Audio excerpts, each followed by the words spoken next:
Assalamualaikum warahmatullahi wabarakatuh. Perkenalkan, saya Aza Dahlia, mahasiswi Universitas Mercu Buana, Fakultas Ekonomi dan Bisnis, jurusan Manajemen, ingin mempresentasikan tugas besar 2 bahasa Indonesia saya yang berjudul Bahasa Indonesia dan Literasi Bangsa. Yang pertama, saya ingin menjelaskan tentang latar belakang.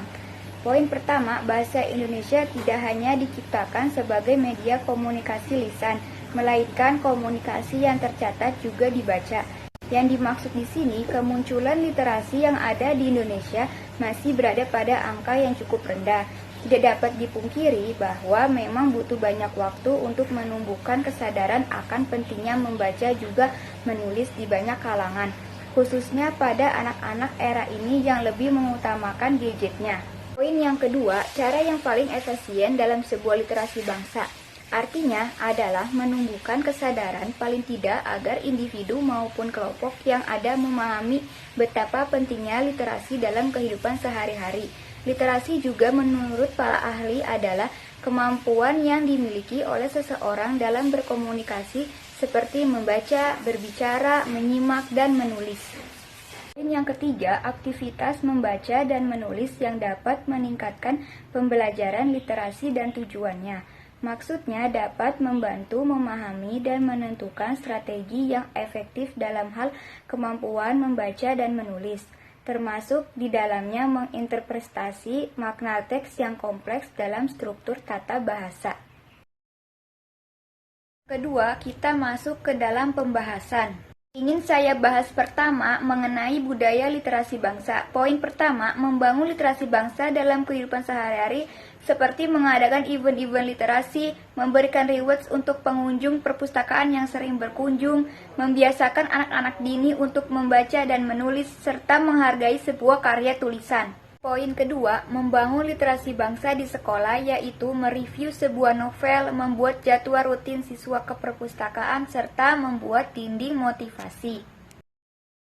Bahasan kedua mengenai hal-hal yang diperhatikan dalam literasi bahasa Indonesia. Poin pertama, sumber belajar. Sumber belajar berupa cetak, yaitu seperti buku, majalah, dan artikel jurnal. Sedangkan sumber belajar berupa non-cetak, yaitu seperti radio, tape recorder, kaset, DVD, internet, atau orang yang dikenal sebagai narasumber, misalnya guru, polisi, dokter, dan ahli lainnya. Yang kedua, bahan ajar bahasa, yaitu bahan ajar cetak atau print itu seperti handout, buku, modul, lembar kerja, foto, gambar, tabel, dan grafik. Bahan ajar dengan audio itu seperti kaset, radio, CD, dan DVD. Bahan ajar pandang dengar atau audiovisual itu seperti film atau VCD. Bahan ajar interaktif itu seperti Kompeki Dix atau CD interaktif. Yang ketiga, strategi pembelajaran, yaitu pola tindakan pengajaran yang berfungsi untuk mencapai tujuan pembelajaran tertentu. Berkait dengan pembelajaran, bahasa Indonesia harus memiliki kemampuan utama dalam hal membaca dan menulis agar dapat menyerap materi pembelajaran.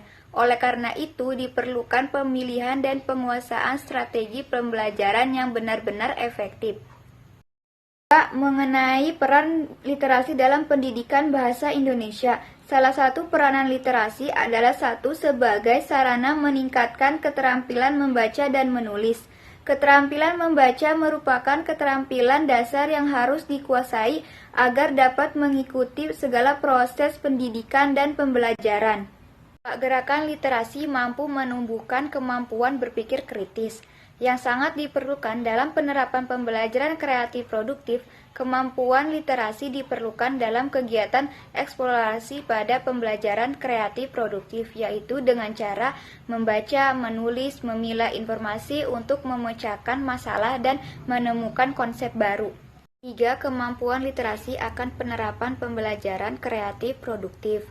Itu adalah suatu pemberdayaan dan mengadakan eksplorasi, melakukan observasi, wawancara, melakukan percobaan dan bijak dalam memilih informasi dari berbagai sumber, sehingga meningkatkan efektivitas penerapan pembelajaran. Terakhir, keempat, mengenai jenis-jenis literasi bahasa Indonesia. Pertama, literasi visual. kemampuan di mana individu memiliki kemampuan mengenali penggunaan garis, bentuk, dan warna sehingga dapat menginterpretasikan tindakan, mengenali objek, dan memahami pesan lambang. Secara umum, literasi visual berfokus pada penafsiran gambaran visual seseorang, juga terkait dengan kemampuan membaca dan menulis. Dua, literasi lisan. Seseorang yang menganut perspektif orasi menganggap bahwa kebutuhan yang paling penting dalam berkomunikasi adalah berbicara dan mendengarkan.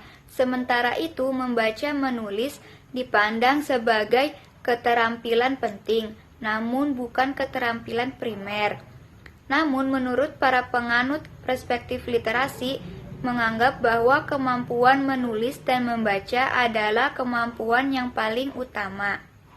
3. Literasi terhadap teks tertulis atau cetakan digambarkan sebagai aktivitas dan keterampilan yang berhubungan secara langsung dengan teks yang tercetak, baik melalui bentuk pembacaan dan penulisan.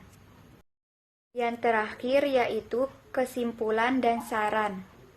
Kesimpulan dari Bahasa Indonesia dan Literasi Bangsa adalah bahwa literasi dalam bahasa Indonesia adalah kemampuan membaca dan menulis. Dengan literasi dapat meningkatkan penguasaan bahasa dan meningkatkan penguasaan keterampilan membaca dan menulis. Dalam bahasa Indonesia lebih dihimpun pada kemampuan informasi. Kemampuan informasi ini mengacu pada aktivitas yaitu mengumpulkan informasi, mengolah informasi, dan mengomunikasikan informasi. Ketiga aktivitas tersebut tidak dapat terlepaskan dari keterampilan membaca dan menulis. Saran Bahasa Indonesia dan Literasi Bangsa adalah strategi meningkatkan kegiatan literasi untuk di sekolah harus dikemas secara lebih menarik lagi, serta melakukan kegiatan meningkatkan literasi untuk warga negara Indonesia agar memiliki minat membaca dan menulis. Sekian dari hasil presentasi saya, kurang lebihnya mohon maaf. Wassalamualaikum warahmatullahi wabarakatuh.